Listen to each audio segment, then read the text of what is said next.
Bonjour à tous. Pour ma part, je vais vous parler de l'affichage environnemental des produits alimentaires. Donc, il y a une expérimentation qui est actuellement en cours en France sur le sujet, qui est pilotée par l'ADEME et le ministère de la Transition écologique. Donc, aujourd'hui, l'idée, c'est pas de répondre à toutes les questions sur le sujet, de vous donner ce qui va être fait plus tard, mais plutôt de présenter les travaux en cours, les problématiques qui se posent et comment on va pouvoir inscrire ces travaux dans le temps pour développer l'affichage environnemental en France. En guise d'introduction, donc on a parlé du contexte de l'alimentation durable.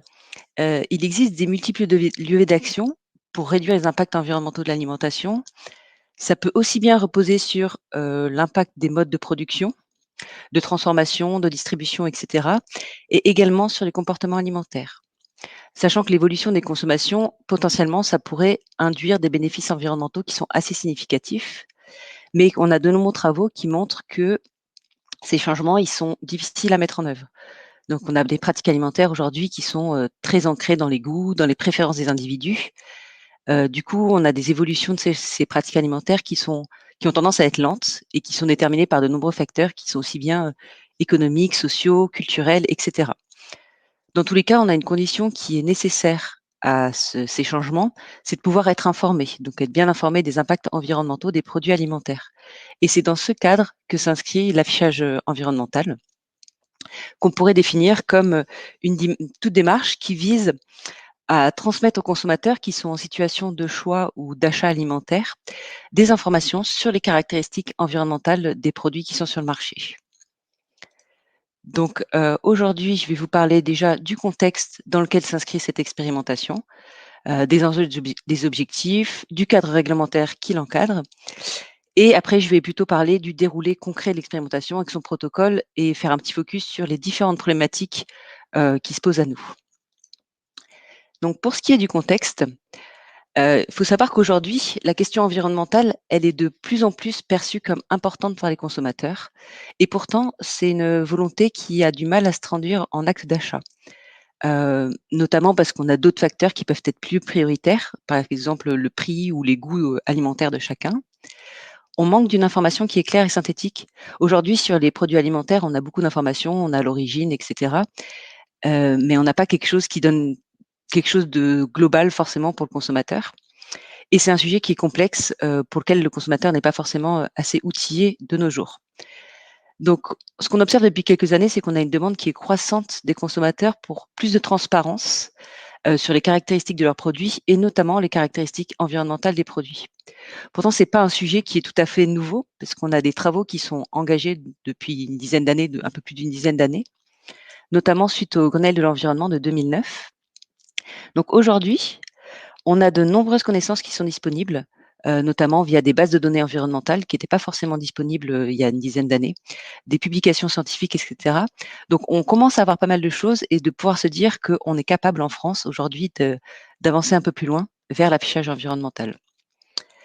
On observe également qu'on a des initiatives qui sont en cours de développement, des initiatives privées, des applications numériques et cetera, et on a une véritable volonté d'éviter qu'il y ait une prolifération du système qui soit basé sur des méthodes différentes, qui ne soient pas forcément validées, et cetera, et de créer la confusion pour le consommateur.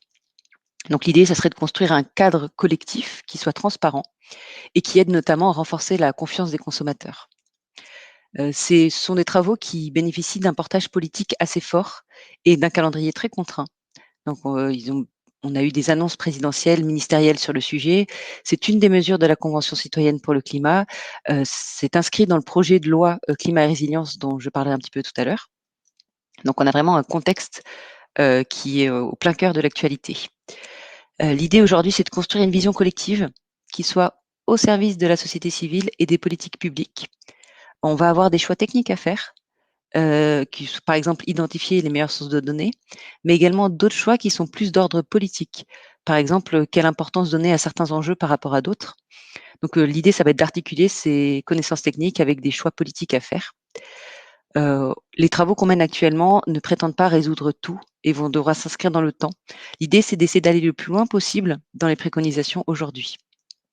Et il faut savoir qu'en cas d'échec, entre guillemets, c'est-à-dire si on déclare qu'on n'arrive pas à faire quelque chose aujourd'hui, il ne va pas rien se passer en fait. Ce qu'on va observer, ça va plutôt être un développement désordonné. Il va y avoir des choses qui vont se passer, mais pas forcément de façon collective au niveau français. Donc les grands enjeux de cette expérimentation, c'est d'essayer de faire émerger des méthodes qui s'appuient sur des projets privés ou publics, d'arriver à un dispositif qui soit opérationnel et déployable à grande échelle, pour fournir aux consommateurs une information qui soit à la fois objective, fiable, aisément contrôlable et qui soit compréhensible. Donc et dans tous les cas, on essaie d'être enfin on se doit d'être en cohérence avec les politiques publiques en cours. On a un affichage environnemental du coup qui doit répondre à 2 objectifs complémentaires. Le premier, c'est d'informer le consommateur, donc pour l'aider, le guider dans ses choix alimentaires et pour l'orienter vers des consommations alimentaires plus durables. Et l'autre objectif, c'est d'encourager l'éco-conception, donc de faire évoluer l'offre des produits alimentaires et des modes de production vers des produits plus durables. Donc on a vraiment ces 2 objectifs qui sont complémentaires et sur lesquels on doit travailler pour notre affichage environnemental. Donc je vais faire un tout petit focus sur le cadre réglementaire qui encadre cette expérimentation. En fait, le projet est parti de la loi relative à la lutte contre le gaspillage et à l'économie circulaire, aussi appelée loi AGEC, de février 2020, qui met en place une phase d'expérimentation de 18 mois pour tester différentes méthodes. Et donc, on a différents secteurs qui sont concernés, dont le secteur alimentaire. À l'issue de quoi, il y aura une évaluation qui sera remise au Parlement et suite à cette évaluation, seront éventuellement prises des mesures réglementaires pour encadrer l'affichage environnemental en France. Donc ça, ce sera vraiment la dernière phase du projet et ça, ce qui sera très dépendante de ce qui sera fait avant. Et pour être un petit peu plus au cœur de l'actualité, donc ça, c'était le cadre réglementaire, donc qui a lancé les travaux. Aujourd'hui, on est en pleine discussion, enfin, les discussions sont en cours pour le projet de loi climat et résilience. Donc, on a une stabilisation du projet de loi qui est attendu vers fin avril pour un vote à l'automne et l'article 1 porte justement sur l'affichage environnemental. Donc, tout secteur, on n'est pas que sur l'alimentaire, on est sur tout secteur. Il prévoit une phase d'expérimentation de 5 ans pour généraliser l'affichage environnemental. Heu, mais il s'est quand même dit dans les discussions qu'il y a certains secteurs, par exemple le textile ou l'alimentaire, qui, parce qu'ils sont déjà dans des travaux engagés, comme notre expérimentation, peuvent et même devraient aller plus vite que les 5 ans, qui sont donnés dans le projet de loi. Dans tous les cas, ce projet de loi ne remet pas en cause les travaux actuels. Ça ne remet pas non plus en cause le calendrier de notre expérimentation. Ça montre également que c'est un sujet qui est au cœur de l'actualité et qui va dans tous les cas s'inscrire dans le temps. Pour les grands principes de l'expérimentation, l'idée c'est qu'aujourd'hui elle est très ouverte. On n'a pas encore une méthode qui est fixée, on est ouvert. L'idée c'est que ce soit principalement basé sur l'impact environnemental, l'aspect environnemental, même s'il peut y avoir des questions sociales qui ressortent. L'affichage est possible à différentes échelles. C'est-à-dire qu'on peut très bien être sur un produit, sur un, mmh, un plat, un caddie, en cas de restauration donc on a vraiment des contextes très différents et l'idée, c'est que l'affichage se base principalement sur l'analyse de cycle de vie, comme c'est déjà mentionné dans la loi AGEC de février 2020, mais d'autres méthodologies sont également possibles, notamment en complément.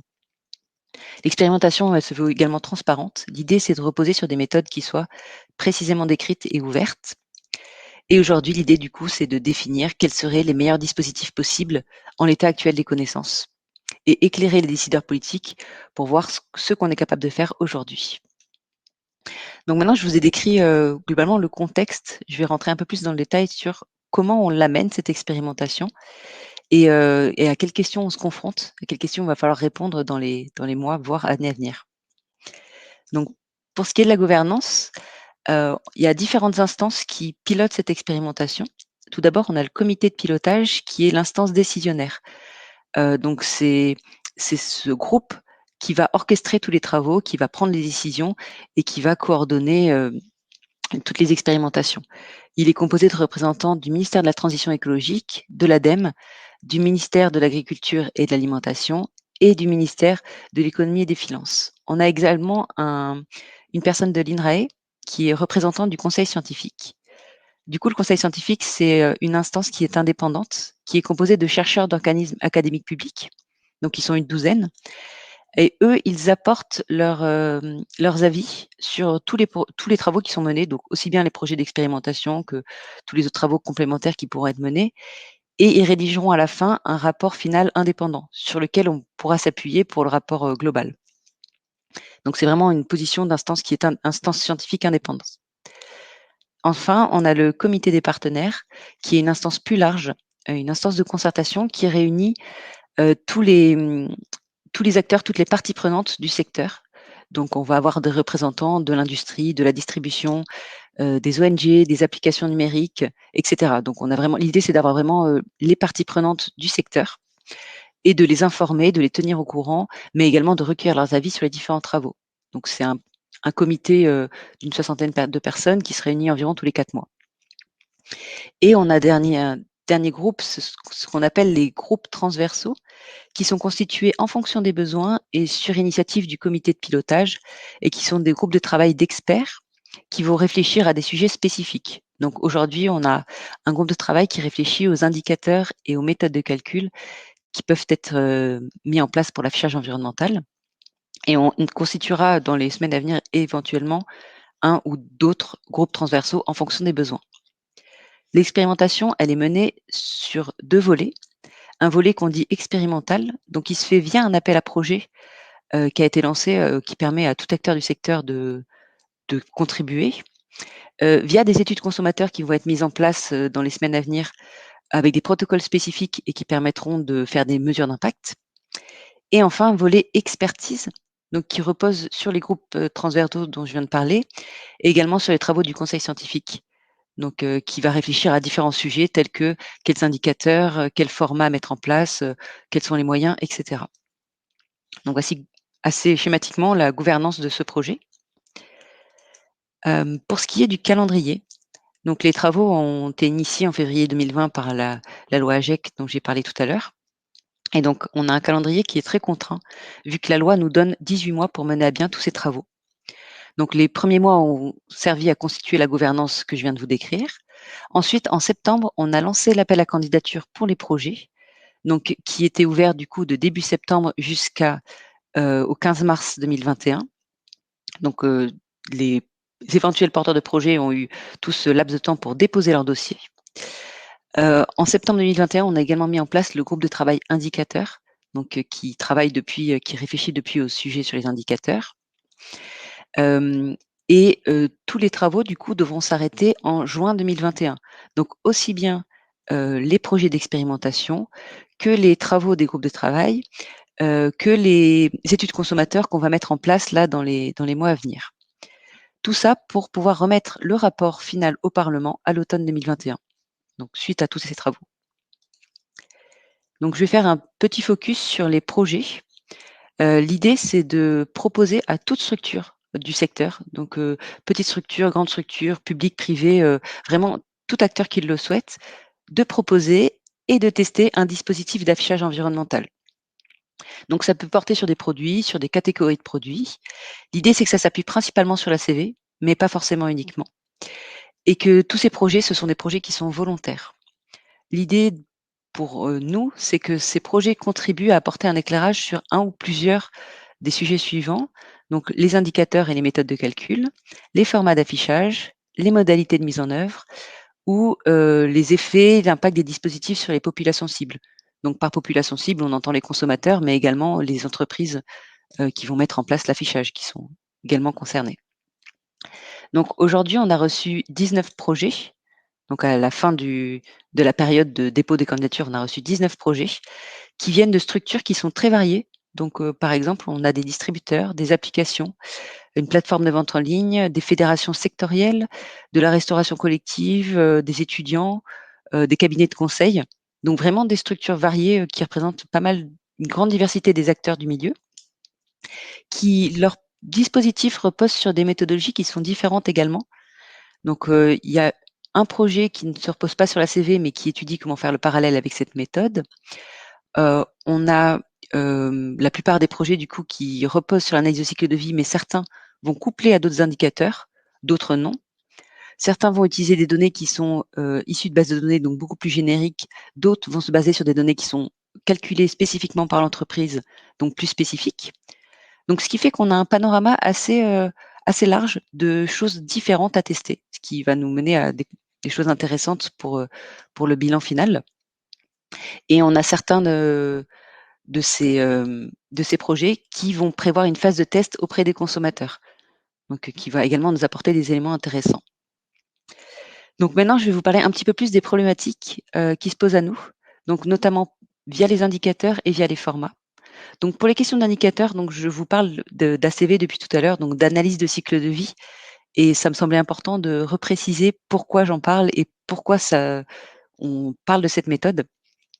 Donc l'ACV, c'est une méthode de quantification des impacts, d'un produit sur l'environnement qui se base sur tout son cycle de vie, donc vraiment des matières premières jusqu'à la fin de vie du produit. Et c'est aussi une méthode qui est multicritère, qui prend en compte plusieurs grands enjeux environnementaux. Donc, on va avoir par exemple le changement climatique, la qualité de l'eau, de l'air, l'impact sur les sols, la consommation des ressources, etc.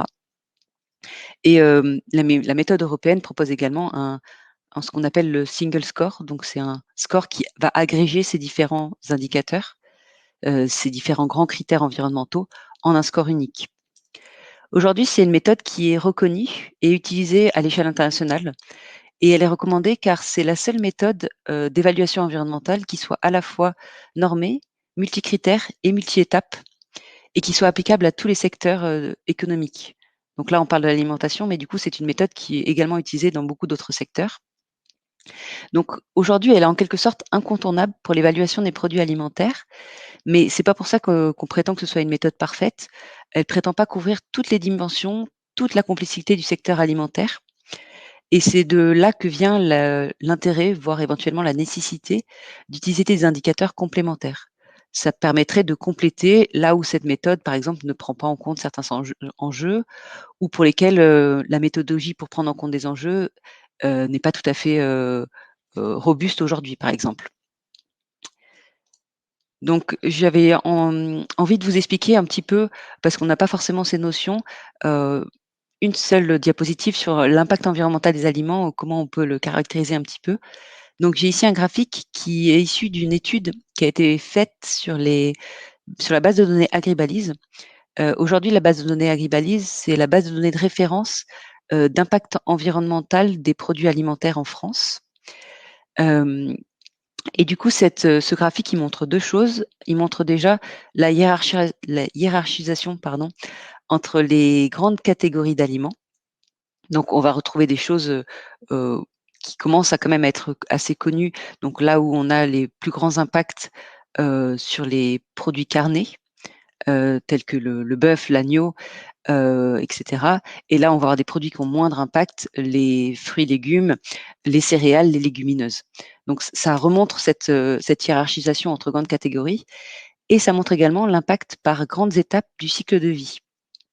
Donc là, ce qu'on voit, c'est que en moyenne, l'agriculture a une, énorme prédominance, par rapport à l'amont agricole. Pardon, l'agriculture a une énorme prédominance par rapport aux autres étapes du cycle de vie. Elle représente en moyenne 78 de l'impact. Après, on va avoir les autres étapes telles que la transformation, l'emballage, et cetera. Mais quand même, ce qu'on voit, c'est qu'il y a une certaine variabilité selon les catégories de produits. Par exemple, si on prend les boissons, l'impact, de l'amont agricole va être beaucoup plus faible. Par contre, on va avoir un impact de l'emballage beaucoup plus élevé, et un impact du transport beaucoup plus élevé, en pourcentage de l'impact total. Donc c'est des notions qui sont importantes d'avoir en tête, lorsqu'on réfléchit aux questions de l'affichage environnemental. C'est pour ça que je tenais à les présenter aujourd'hui. Donc pour les indicateurs, qu'est-ce qu'on va pouvoir prendre pour l'affichage environnemental? Donc nous, on a identifié 4 grands types d'indicateurs. Donc on va avoir un indicateur qui repose sur le gaz, simplement sur le gaz à effet de serre, donc qui fournit l'empreinte carbone du produit. Donc un indicateur qui est monocritère, qui a l'avantage d'être aujourd'hui une notion qui commence à être bien assimilée et comprise par les consommateurs, qui est plus simple à comprendre parce qu'elle est monocritère, mais qui du coup prend en compte moins d'enjeux. Ensuite, on va avoir des indicateurs qui reposent uniquement sur l'analyse de cycle de vie, et notamment sur le single score dont j'ai parlé tout à l'heure, qui est ce score qui agrège les différents, critères de l'analyse de cycle de vie, donc qui prend en compte les impacts tout au long du cycle de vie, qui est multicritère. Ensuite, on va avoir des indicateurs qui couplent cet ACV à des indicateurs complémentaires. Donc ça peut se faire soit via bonus-malus, soit via un système de notes. Donc ce que j'expliquais tout à l'heure, c'était pour compléter dans les cas où l'ACV ne prend pas en compte certains critères ou les prend mal en compte.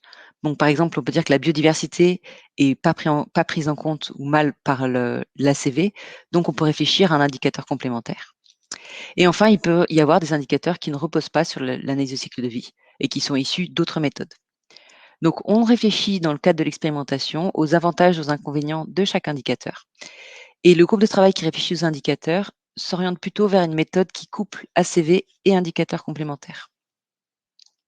Donc concernant les autres problématiques liées aux indicateurs, on va avoir la question de l'utilisation de données génériques ou spécifiques. Donc les données génériques, ce sont des données qui sont issues de bases de données qui sont des données moyennes. Donc si je prends un yaourt aux fruits moyens, par exemple, ce sont des données qui sont accessibles, qui permettraient une généralisation de l'affichage environnemental, mais qui sont beaucoup moins précises parce qu'elles sont moyennes. À l'opposé, on va avoir des données spécifiques qui, elles, sont très précises, qui reposent sur des données d'entreprise ou spécifiques à un produit, mais qui sont coûteuses à mettre en place et complexes. Et entre les deux, on peut imaginer des solutions de données semi-spécifiques pour lesquelles on ne précise qu'un aspect ou que plusieurs aspects du cycle de vie, par exemple. Donc là, il y a beaucoup de questions qui se posent sur qu'est-ce qu'on spécifie, à quel degré, etc. Une autre problématique qui se pose à nous, c'est comment prendre en compte du coup des sujets qui sont mal pris en compte par la CV. Donc je vous ai mentionné la biodiversité, mais c'est pas le seul. On réfléchit également au stockage du carbone, éventuellement aux pesticides, etc. Ce sont des sujets qui pourraient faire l'objet d'une présentation à elles seules, tant le sujet est large. Ensuite, on va avoir des problématiques de quelle pondération entre ces différents indicateurs. Donc quel poids je donne à la biodiversité, par exemple, par rapport au changement climatique. Et enfin, comment on adapte ces méthodes de calcul au contexte d'utilisation. Donc, par exemple, un contexte de restauration ou un contexte de produits vendus en supermarché. Est-ce qu'il faut se baser sur la même méthode ou non? Donc, tous nos travaux, ils vont apporter un éclairage sur ces différentes questions, mais sans nécessairement les résoudre. Ça ne veut pas dire qu'à la fin de l'expérimentation, on va avoir une solution claire et nette, consensuelle sur tous ces sujets. Il risque d'y avoir besoin de faire des choix politiques et on pourrait éventuellement identifier des travaux complémentaires à mener pour arriver à quelque chose de plus consensuel, par exemple. Concernant les formats d'affichage, donc comment ça se présente pour le consommateur, donc on a différentes questions qui se posent. Est-ce qu'on va avoir quelque chose de multicritère ou non? Est-ce qu'on si on a quelque chose de multicritère, ça va être agrégé ou non? Si c'est agrégé, est-ce qu'on propose un deuxième niveau de lecture qui permettrait d'avoir plus de détails? Est-ce qu'on veut quelque chose d'informatif ou de prescriptif? Donc quelque chose d'informatif, c'est plutôt quelque chose qui va donner une information sur le niveau de certains critères, alors que prescriptif, ça va plutôt le classer sur une échelle, éventuellement donner associé à un code couleur et différencier des bons produits de mauvais produits, entre guillemets. Est-ce qu'on veut quelque chose de qualitatif ou de quantitatif? Est-ce qu'on veut mettre une couleur? Donc là, on va avoir différentes propositions à tester via les projets d'expérimentation, mais également via d'autres propositions qu'on peut trouver ailleurs. On peut également s'appuyer sur la littérature scientifique existante et sur l'expérience du Nutri-Score. Donc là, je vous ai résumé ça dans un graphique. Donc si on part sur du monocritère, donc c'est la partie de droite, je vous ai mis des exemples également. Si on est sur quelque chose de descriptif, ça va être par exemple, je donne l'information de l'empreinte carbone. Mon produit, il nécessite tant de kilos de carbone pour le produire, et cetera.